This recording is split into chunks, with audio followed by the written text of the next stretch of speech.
Assalomu alaykum, qadrli kuzatuvchilarimiz. Hozir bizda opamiz 3-marta tekshiruvga keldilar. Hozir 1-marta, 2-marta, 3-marta kelgan holatlarni mana o'zlaridan eshitasizlar.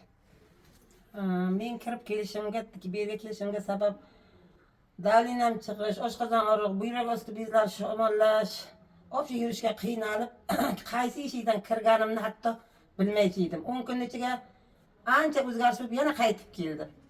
Kelib yana davolandim, shukurga ish qilib mana ancha yaxshiman.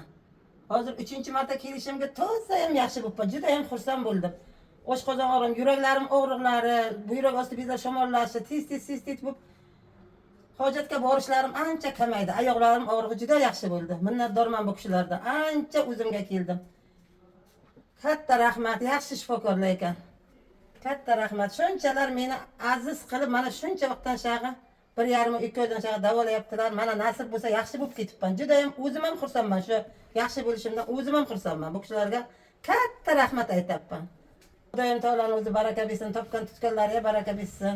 Shifo topgan odam обязательно alqish olar ekan. Juda ham xursand bo'ldim. Uyga ham, hamsiyalarimga ham maqtayman. Juda ham yaxshi bo'ldim. Men ham oldin davolandim. Bunchalar kitobga davolanganimga bunchalar yaxshi bo'lmadim. Mana hozir Xudoga shukr, Allohga shukr, juda ham yaxshiman. Bu kishilardan minnatdor.